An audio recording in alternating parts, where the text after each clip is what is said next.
Welcome back to the channel, guys. I'm your host, Buckning, and today we're going to talk about automatic investing, automatic finances, how to automate the finances in your life.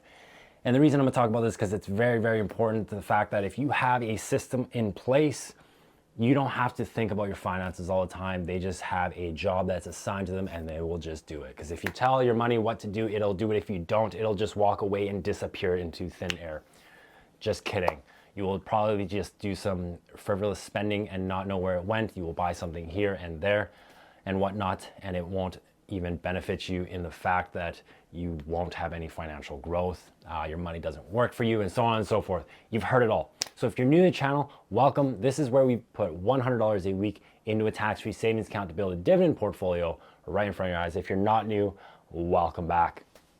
So automating your finances is pretty simple. I mean, with the way that the current market trend or hype or the new trend that's going on is AI for the most part. So tech, again, I know this has been going on for a month or so now, and I'm just getting to it. But if you think about AI is something that literally takes and finds the answers for you, does it for you for the most part, and does it better than you, as some would say. I don't know about that, but probably.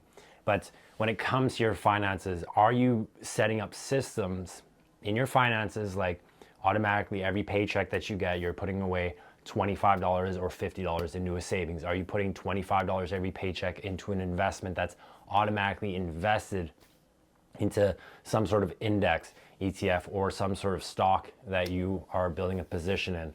Are you having your bills paid automatically? Is everything automated so that you don't have to think about it? You know what number you have till the next paycheck, the number that you have to continue just living the life that you've designed for yourself with your current wage, right? There's that famous saying, act your wage, not your age, or act your age, but it's wage for the most part. Because if you're only making a certain amount of money, you really have to keep an eye on what is going out versus coming in, because it can be very, very easy to have more money going out than that's coming in. You have more outflow than cash flow, more outflow than inflow, however you want to put it, right? And it comes down to budgeting and knowing your numbers. Once you know that and you have a system in place, because your success will fall to the level of the systems that you have in place. If you have no systems or no plan, then you plan to fail.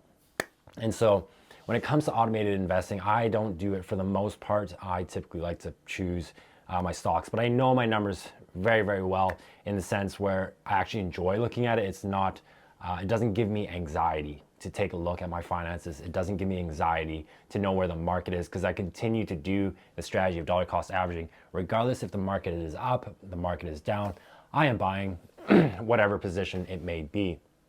And so ask yourself that question. Are your finances automated to the point where you actually don't have to think about it? The only decision that you need to make is when something comes up, maybe an emergency, maybe a unexpected expense like a flat tire, okay?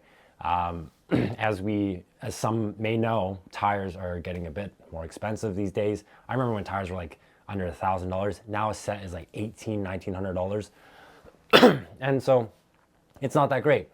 So the thing is, when you make too many decisions, you get this mental fatigue going on, and you get emotional when it comes to making decisions. And so you want to try to refrain from doing that, especially when it comes to your finances.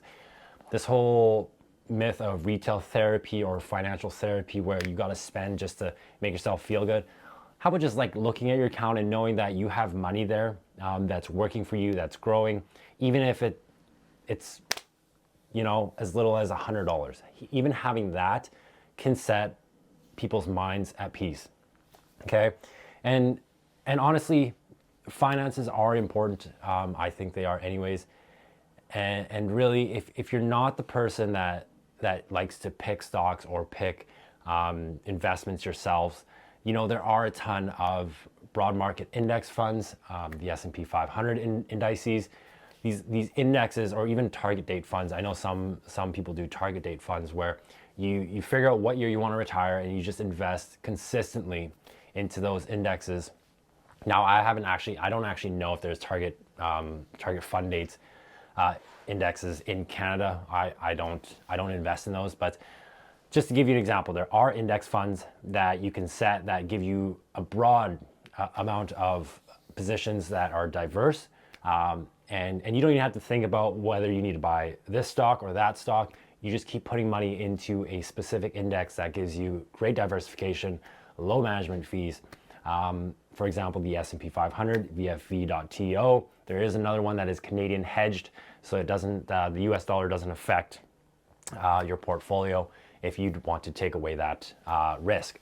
So if you do that and you have investments going in, you actually just set it and forget it at some point. It's just like your bills. If you have your bills on autopilot where they just continue to get paid, you know how much is going in, you know how much is exactly going out, and you know how much you have left to spend for yourself. And when you do this, you can make funner decisions, like whether or not you want to take a trip, whether or not you want to go and eat out tonight. You know, you make the luxurious decisions, whether you want to buy, you know, these new kicks, you want to buy some new pants, you want to buy a new bag, whatever it may be, you want to save up for a car. You have a number and a system in place to get you to that point, because you need actionable steps. To think about, to make a $30,000 purchase, let's just say, is a big decision. But if you just save up little by little, you break it down and make it into manageable steps, you have a path, you have a trail, you have a set goal, and it makes it much, much easier because you're planning for it. And again, if you don't plan to succeed, you don't have a plan in place, I guess, is the thing. You plan to fail. And so just keep that in mind. That's all I really wanted to talk about, is figure out a way to automate your finances. Because once you do that, I'm pretty sure life just gets a bit easier, but that's just my opinion. So that's pretty much it for the video, guys. Have a great week, and we'll definitely see you guys in the next one. Bye.